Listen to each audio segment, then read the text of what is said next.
Hi, you all. Welcome to HDFS 101, Lifespan Development. I'm Dr. Ashley Harvey. I'll be your professor for this class. We'll be going over a lot of the key elements of the syllabus in this PowerPoint, and you can be using this PowerPoint plus the syllabus, which you might want to have handy to earn points on the extra credit syllabus quiz. I'm really glad to talk with you, help you with if you're struggling in this class. I love to look over any assignment drafts you've done prior to you submitting them so I can really help you maximize your score. I'd be glad to discuss your career plans, other things about the class content, or to look over your exam scores. I generally hold my office hours online on Zoom, and there's a sign up on the course homepage for my office hours each week, although in the summer I just hold those by appointment. All right, let me tell you quickly about me. So I grew up in Gainesville, Florida, go Gators, but I betrayed my family and went to Florida State, where I met my husband. I followed him out to Colorado, and after working as a secretary for Pathways Hospice here in town, that was my first real job. Then I went and did a master's in marriage and family therapy in the Human Development and Family Studies department here at CSU. Then I worked for 3 years at the CSU Veterinary Teaching Hospital as a grief counselor and educator. Then I left. We moved to Indiana so that I could attend Purdue. I was pregnant with my son when I started and pregnant with my daughter when I finished. Then we moved back here, and I began teaching full-time at CSU in 2007, and I've been doing that ever since.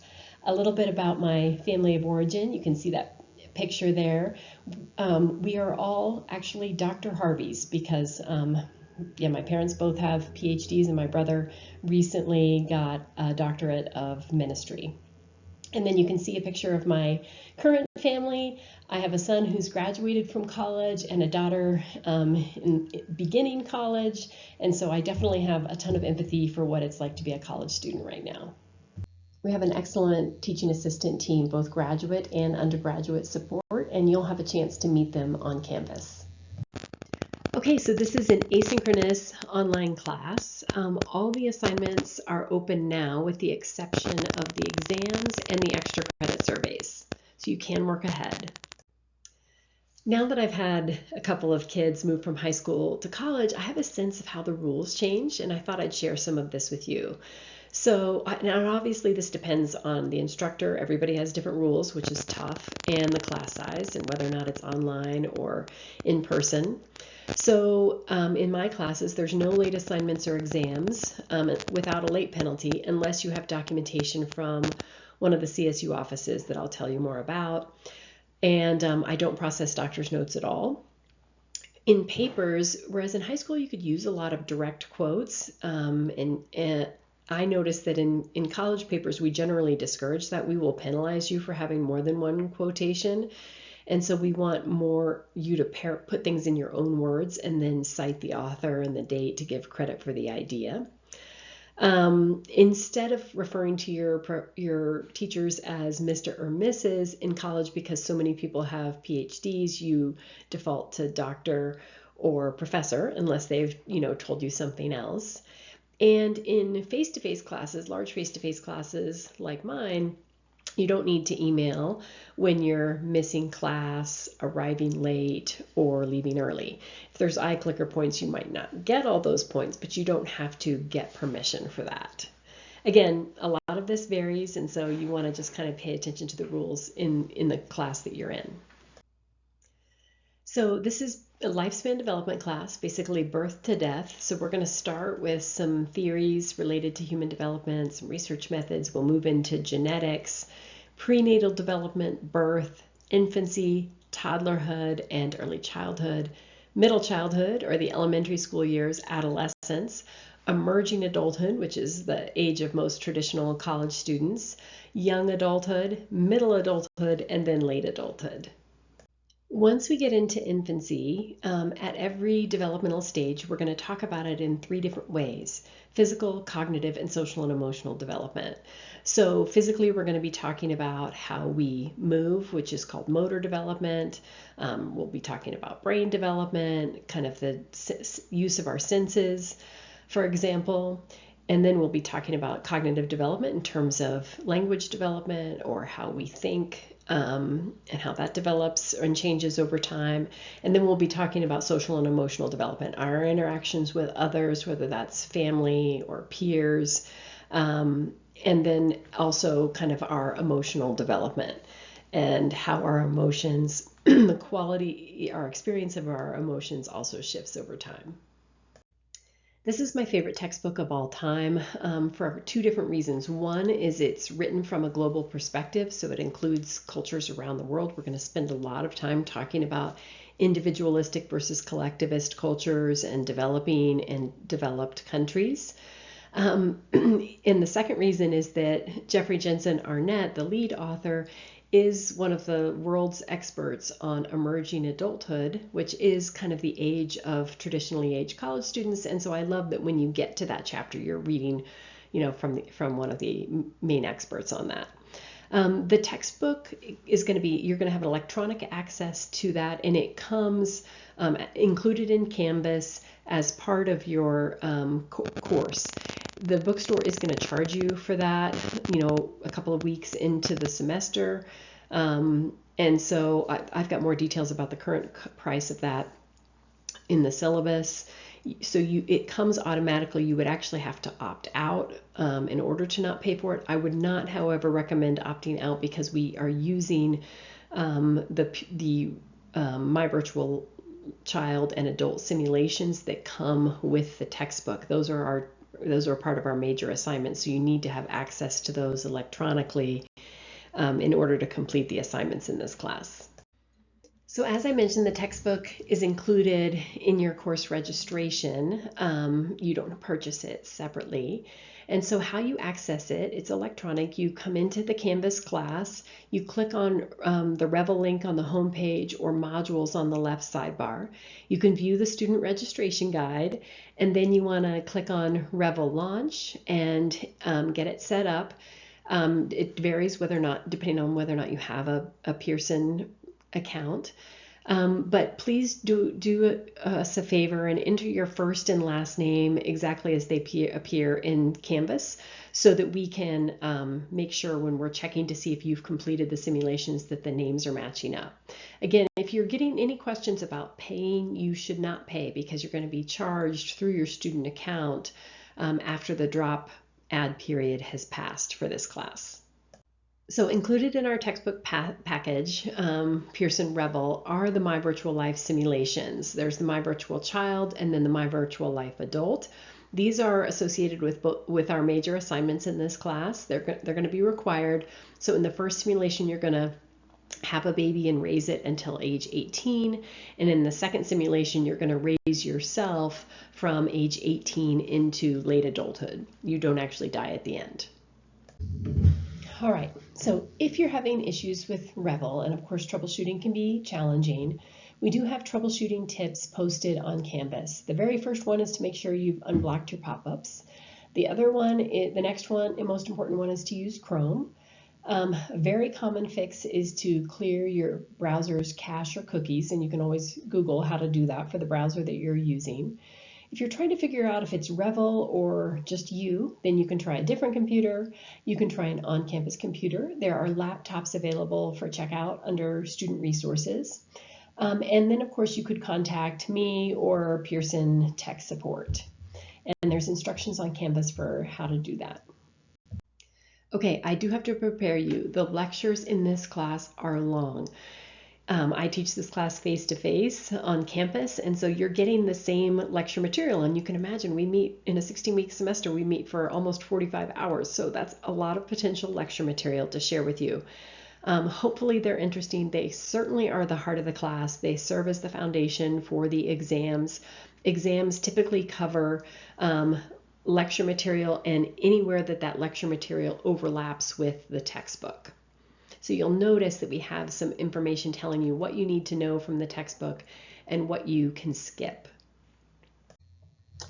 So we will generally use the Canvas announcement function that gets sent to your email when we're communicating with you as a class, or directly we will just send an email to you through your CSU email or through your Canvas inbox. When you're emailing us, do us a favor and check Canvas announcements or Canvas first to see if you can find the answer to your question.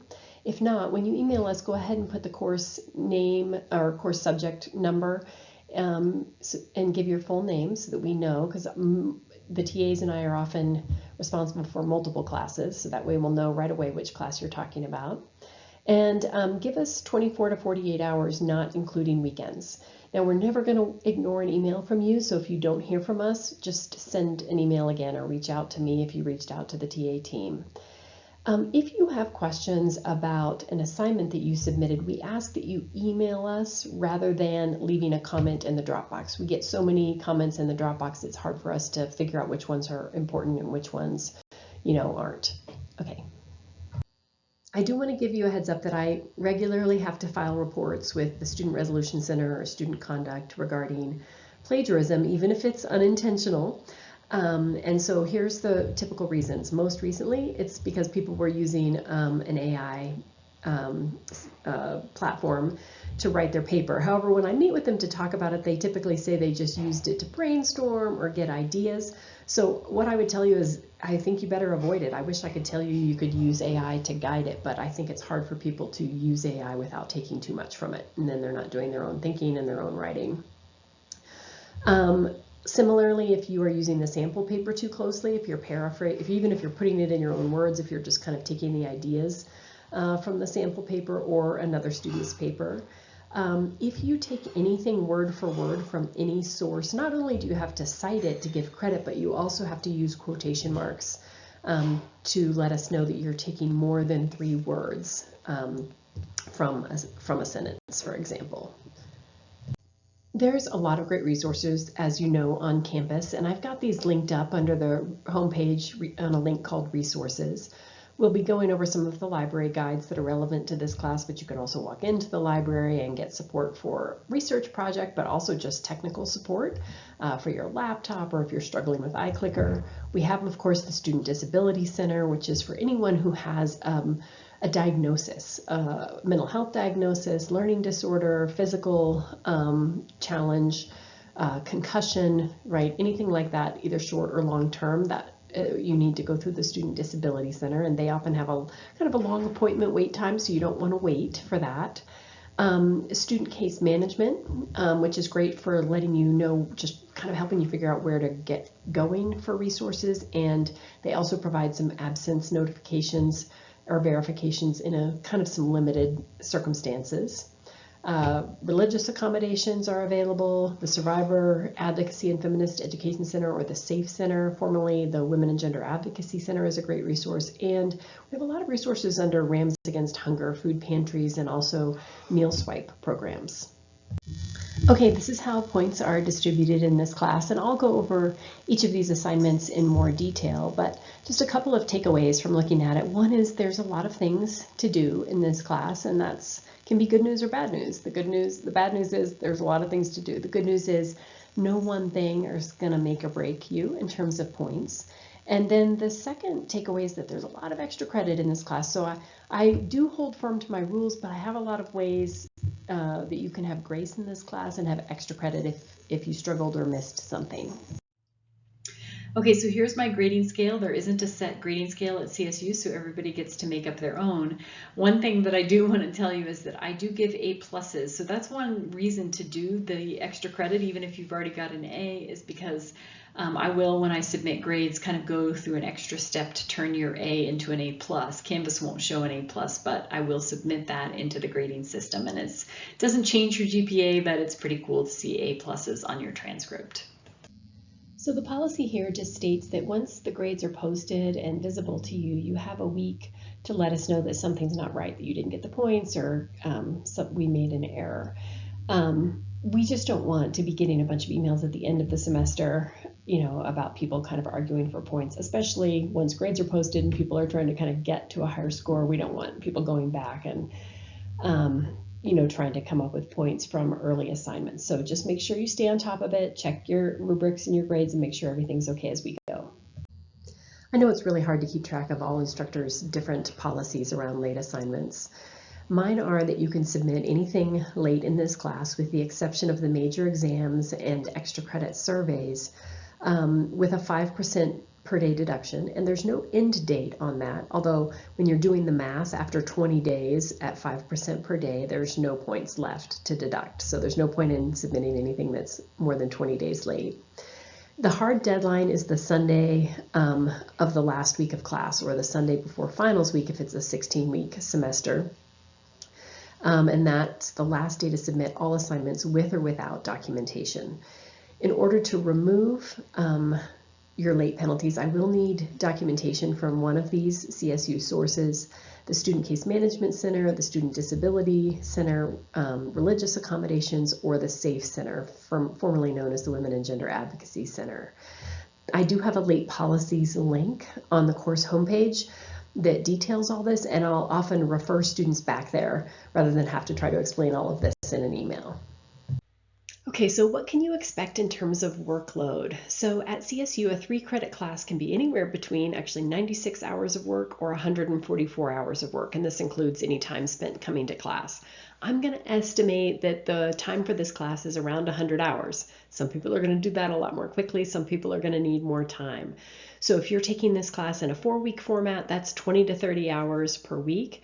If you're taking it in an 8-week format, that's 12 to 15 hours per week. And if you're taking it in a 16-week format, that's 6 to 8 hours per week.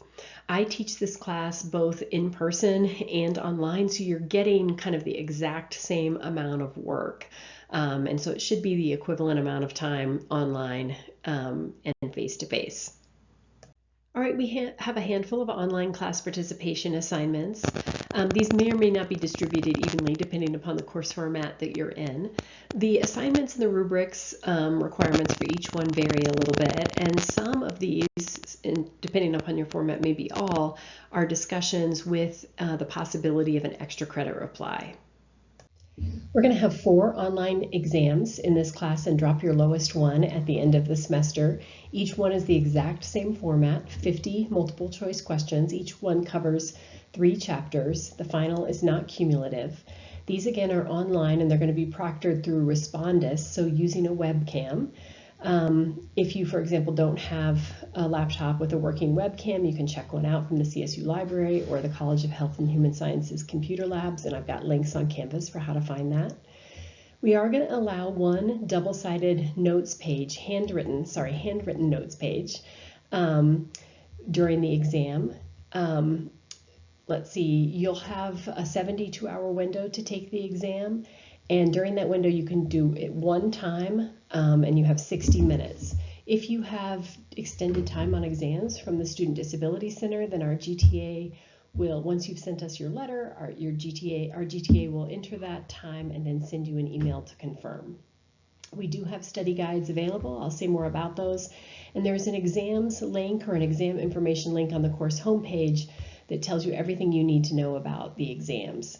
We also are going to have a pre-exam 1. It's 10 questions, 10 points. So there are some points attached because I want everybody to kind of get their proctoring figured out, and if there's any issues, to figure them out on the pre-exam for lower points than on the first exam for bigger points. There are study guides available for the exams in this class. They're located under the exams link on the home page. I occasionally change these as we move through the semester, and I add or delete or revise material. These are a copy and paste of the PowerPoint slides, so they are very long, but they do include some information on what is more likely to be emphasized on the exam and what are the things that you don't need to know for the exam. I would encourage you to consider using these Word documents as a tool to take notes on the lectures. We do have a required APA and plagiarism quiz in this class. You're allowed to take it 3 times, and the system will record your highest score. It's open book, and you can use the materials posted on Canvas. It's based on the HDFS APA PowerPoint. There's 20 questions on each attempt. However, there's about 45 questions in the bank. So if you'd like to see all the questions and make sure that you're on track for APA and plagiarism policies, then you'll want to take it a couple of times. Okay, here's the first of your major assignments. Again, this is through Pearson Revel, and you're going to complete the My Virtual Child simulation. You only need to answer the multiple choice. You don't need to answer the short answer in the simulation. We have a short answer form available for you in the Canvas Dropbox that we're going to ask you to complete. So you do the simulation multiple choice and then our short answer.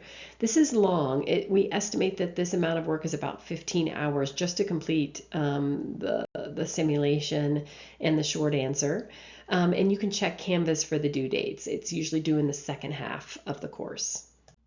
And then you're going to do the same thing for the My Virtual Life adult simulation where you raise yourself from age 18 into late adulthood. You're going to do the multiple choice questions in the simulation, the short answers in our form in the Canvas Dropbox. This luckily is shorter. The simulation is about 6 hours, and including answering our questions. So we have 2 papers in this class and you get to choose one, or you could do them both, but either way we drop your lowest score. So you could do the first one and then see how you do and then decide whether or not you want to do the second one, or you could just miss the first one and only do the second one. So each one is 2.5 pages. They have the exact same requirements. They are just on different simulations with different prompts. So the My Virtual Child paper is on that simulation and due around mid-semester, and then the My Virtual Life Adult is on that simulation and is due more near the end of the semester. In-depth guidelines and samples are available on Canvas. Again, it's based on the My Virtual Child or the My Virtual Life simulations, which you'll be learning more about. You have the choice of one of 3 prompts. You'll be incorporating class material into that lecture or textbook, and you'll also be using a journal article that we help you find. We have some library guides for how to find that. We encourage you to use PsycInfo. And we have a journal pre-check assignment due a couple of weeks beforehand where you submit a PDF, not a link, but a PDF, the full article, so that we can look at it and make sure you're on the right track so you don't lose points on the bigger paper. And again, we're going to drop both your lowest paper and your journal article pre-check because there's 2 of them, one for each paper. So we drop the lowest score for both. So my goal is to create a course in which all students can find themselves and also find the populations that they're going to be serving. As you might imagine, this type of content related to diversity, equity, inclusion, and justice is always changing. And I'm doing my best to stay on top of it, but sometimes I'm inaccurate, I'm outdated, and I know you'll let me know. I appreciate that. So feel free to reach out to me if something doesn't sit well with you. Send me an email, come to office hours. And if you're not comfortable coming to me, then there are a couple of other avenues through my department head or the bias reporting forum, and those links are available in the course syllabus. Okay, so these are the CSU principles of community. I'm going to do my best to hold myself to these, and you can let me know if you think I'm failing, and I'll also expect this of students as well. Okay, great job making it to the end of the welcome PowerPoint. We'll be clarifying things as we move through the course, but feel free to email me with any questions.